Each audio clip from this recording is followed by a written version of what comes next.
She has been heard on NPR's The Moth on the radio, and she has had her own storytelling show in LA where she recently moved from.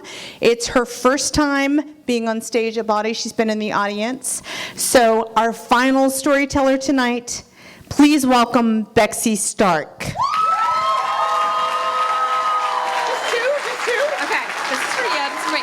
I brought some birthday shots for Dixie. I think it kind of looks like butt jizz, but I think we should call, so it's called the Santorum.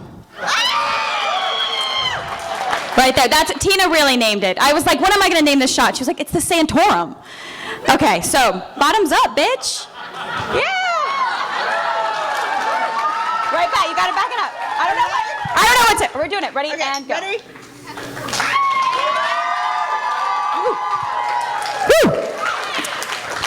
Oh yeah, Santorum tastes good.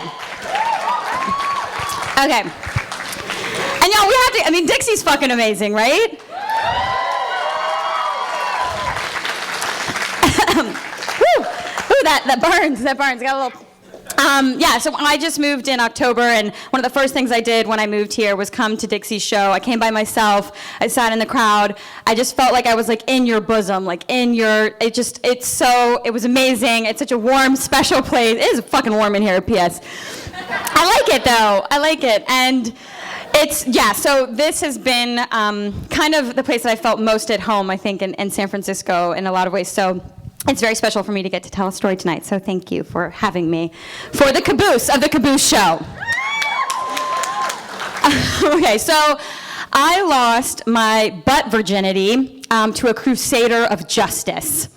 And even though, I feel like I did my small, tight, butthole-sized part in fighting for justice and righting the wrongs of our criminal system, and I'll explain that. You're like, wait, what the fuck just happened? So I have always been obsessed with butt sex. At a young age, I think it probably started, my mom had a vast library of Harlequin novels, the really and she would keep them on the really smutty shit was on the top shelf, and I would climb up there in the playroom and grab it and take it down. And I didn't know exactly what was going down in the novels, but I knew when it was a throbbing man shaft and a love knot, that I was I'm pretty sure that's maybe the butt, that's the butt sex thing. So that was when I first heard about it, and then I grew up in the South, as many other people here this evening that performed, and in the South it's interesting, a lot of really good Christian girls take it in the butt before they do it in the vag, and that's to preserve the hymen, because Jesus loves the hymen. Jesus loves the motherfucking hymen. But apparently he has no time for the butt. He's like, do whatever you want in the fucking butt. So that was wrong. Whatever, all the assholes who are against same-sex marriage, I'm like, duh, all the Christian girls know you can do it in the butt as much as you want.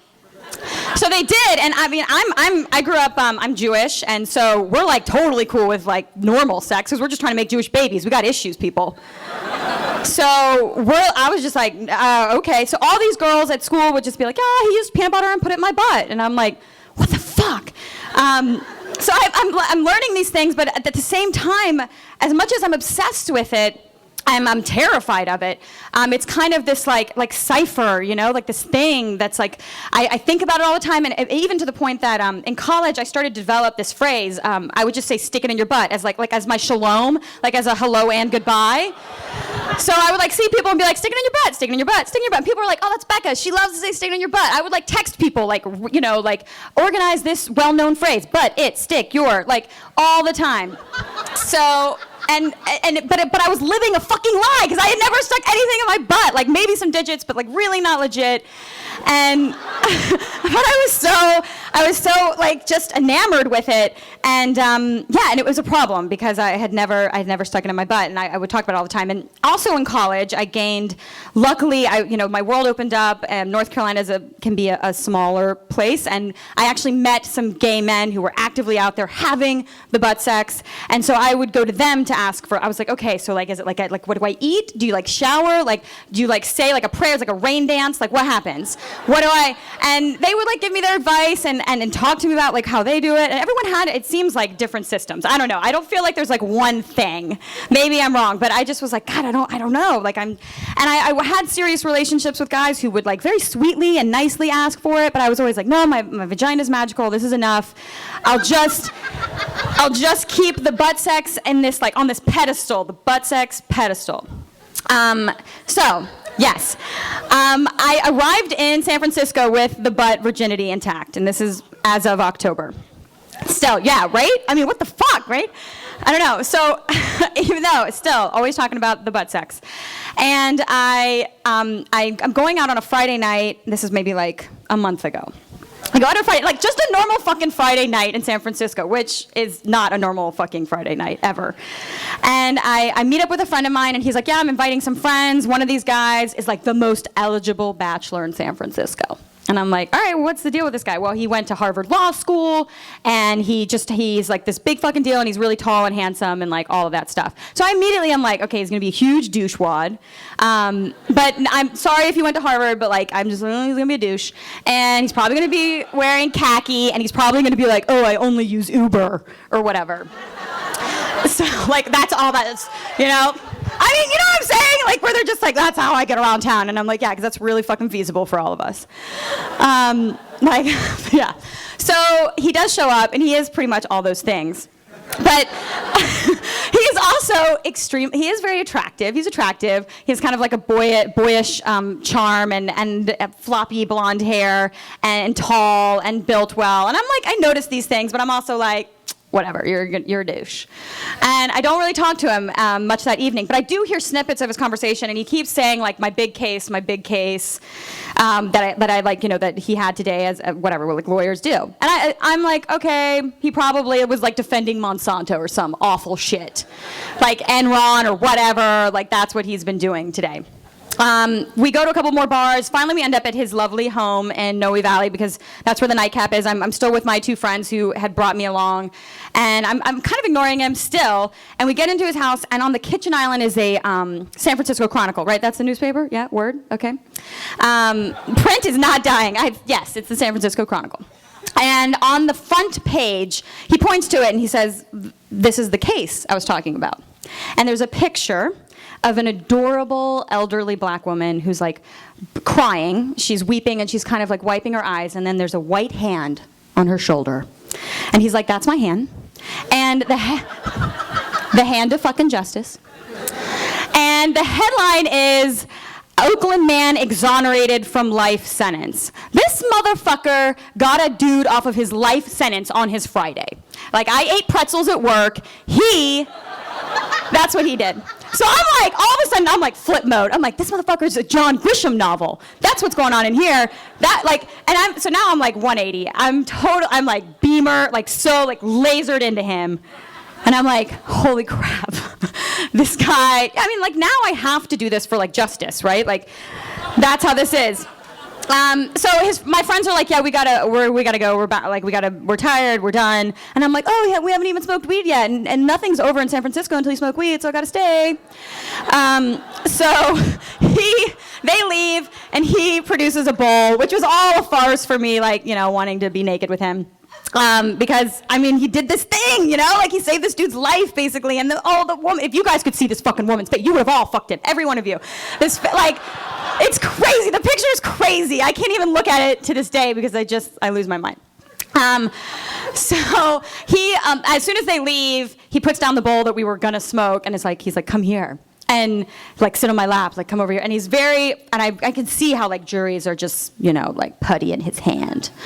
Cause I end up on his lap, and we're like making out furiously. Like we both just got out of fucking prison, and we're just like all over each other. And he's being really aggressive, which I'm surprised, cause I kind of, like I said, he had this kind of boyish face. And even though he's like tall, I didn't get like a super like aggressive man vibe from him, but he's definitely like he's throwing me around and being pretty intense. And then he's like, let's go down to my bedroom. And we go down to his lair, and it's definitely like a Harvard man's lair, like he's got mahogany like shelves filled with leather-bound books, like Anchorman's situation, and then there's like nautical themed stuff, and the platform bed is like really obviously expensive, and it's one of those mattresses that's like you're sitting on a fucking cloud, like an amazing cloud. Like I would have just had sex with him just to be on this mattress. It was so good. It was so good.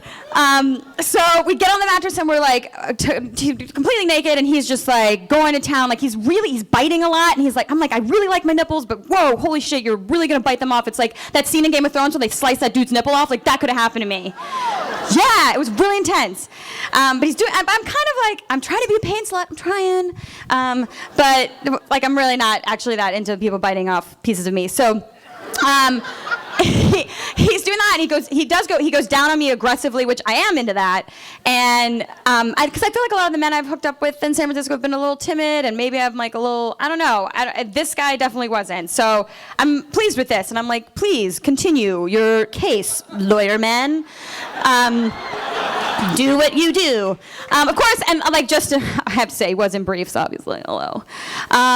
So then we're like, doing all, getting into the actual sex stuff, and we do like, and I have to say too about his package, it was not like super aggressive, like I thought he was pretty tall and he was gonna be packing some heat, but it wasn't like, I wasn't like, okay, this is like too crazy. So when he like flips me over, and like I said, when he says, I want to stick it in your butt, those are the magic that's the password. Like, I've been saying that my whole fucking life, and every man who's tried to have butt sex with me before has always presented like a really eloquent case, and you'd think the lawyer would present a really eloquent case, but he says fucking, I want to stick it in your butt, and I was like, Brr?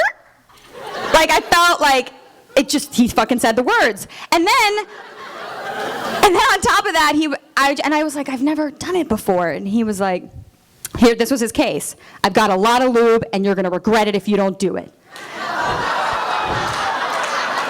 And I was like, okay, case fucking closed. I mean, he said, stick it in your butt, lube, regret. Okay, all those things are like hot button issues for me. So, and again, like I said, like I had sized up his penis. I looked at that cock, and I was like, you know what? That is not a weapon of ass destruction. I can take that. I can fucking take that, I think. So I'm feeling, and I'm not gonna over-analyze this. I'm gonna fucking do it. I know, I'm like dropping like grandpa puns about ass sex. It's horrible. Sorry, I know, Dixie's like, I fucking hate puns, and I was like, I have so many butt puns, so just prepare yourself.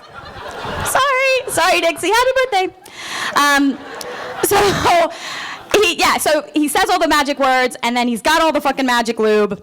And he really goes to town on it, like I'm a fucking stack of pancakes. He's just like so much lube. And I was like, oh my God. I was like, I can't even like stay on the bed. I'm just like all over the place, so much lube. And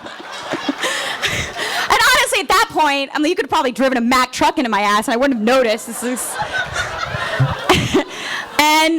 then he sticks it in my butt. And I know, it totally happened. And like, as it's happening, I'm like, oh my God, he's sticking in my butt, stick in your butt. Like I'm saying the words that I've always been saying, and it's actually happening, and no one's there to witness it. Isn't that lame how that happens in sex? I mean, I'm really jealous of sex workers because there's always someone to witness that cool ass shit. Like usually, like if someone's filming it or whatever, but then we were just alone. And it was just the two of us. And I was like, man, no one's here to see this. And I can't even update my Facebook right now. Can't even do that. So he puts it in, and I don't feel pain. I don't feel searing pain. And I had all these thoughts about like there was gonna be searing pain, and like my ass was gonna become like a gaping wound, and Jenna Jameson was immediately gonna be like, my asshole's just like that. And I was gonna be like, oh, how'd that happen? And like all these things were gonna happen, but they didn't, and it wasn't searing pain. I more felt like full, like when you have a food baby, but a food baby in your butt. That's what it felt like, pretty much. And then it started to feel pretty good, and I was kind of working my own love button. I was like doing my thing, and I was like, shit, I think I might actually come this way. And I don't usually come that way from behind when it's like in my vag, but now it's in my butt, and I'm like working it, and he's like, and I don't know. And also I'm like, yeah, fuck me like the criminal court system. Fuck me like a corrupt cop. Like, just, like I'm just thinking about all this shit, like his day, and And then I come, and I'm like, whoa, I just came from butt sex. Like, this is just so much is happening. So much is happening. He pulls out, actually, I think he tries to kind of cross-pollinate, which is not a cool thing, right? You can't just pull it out of your butt and put it in your, right? I was like, I'm new to this, but I don't think you're supposed, because he's like, yeah, let's do that. And I was like, wait, no, you gotta like switch condoms and shit, right? Okay, all right. So he didn't know that. Lawyer man. I was like, don't know, that's not cool. Like, you're thrown out of court, asshole. So we do continue to fool around after he puts on a new condom, whatever. And he goes to bed, I go into the bathroom, and I just like look in the mirror. And I'm just like, and then I'm like, okay, moment of truth. I'm gonna go to the bathroom and see what happens. So I go to the bathroom, my organs do not fall out of my butt, which I thought would happen. I thought everything that had ever been inside me would come out. I thought like shit would just stream everywhere. It would be like a real shit show, but it was not. And my butt still felt pretty elastic, like it was still like a little balloon knot. It's pretty good. So I was like, man, this butt sex stuff is fucking great. In the morning, he has to go like exonerate more people from wrongful charges or whatever he does, and I have to go home and like eat my feelings. So I leave his beautiful house in Noe Valley, and like I'm just walking around and I'm looking around and I'm thinking about like all the lovely like lesbian families at home who are asleep, and I'm just walking down the street, and I'm like, I need to call like 1,000 people, but there's 3 main people I call. First, I call my gay best friend, and I'm like, I get it, I know what it's like to be you. And he's like, no, you fucking don't. He was like, how big was it, girl? And I was like, well, not big. He was like, well, call me when you get a big one, then you'll know why I'm a top. And I was like, okay. I mean, he was throwing some shade at me, but he was like, yes, good girl, good for you. And then I text one of my best friends and like just all cap letters like butt sex, and she's like at a work thing, and she's like, my Jesus Christ, like easy with that. And then I have to call my friend Lauren, who is in the crowd right now, who is a big butt evangelist, people. Big butt evangelist. And I'm like, Lauren, it fucking happened, and I didn't die, and my asshole still works, and everything's amazing, and it's on. I'm like literally like skipping through Dolores Park, like going to Gay Beach, being like, la, la, la, la. The hills are alive with the sound of butt sex. I'm so happy. And you know what? I probably should have been doing the walk of shame for a number of reasons. My mother would have been fucking horrified. I mean, this guy is supposed to be eligible. I let him fuck me in the butt for justice. And it's a one-night stand. I don't get that motherfucker's number. I hardly even remember his name. But you know what I was doing? I was doing the butt strut all the way home.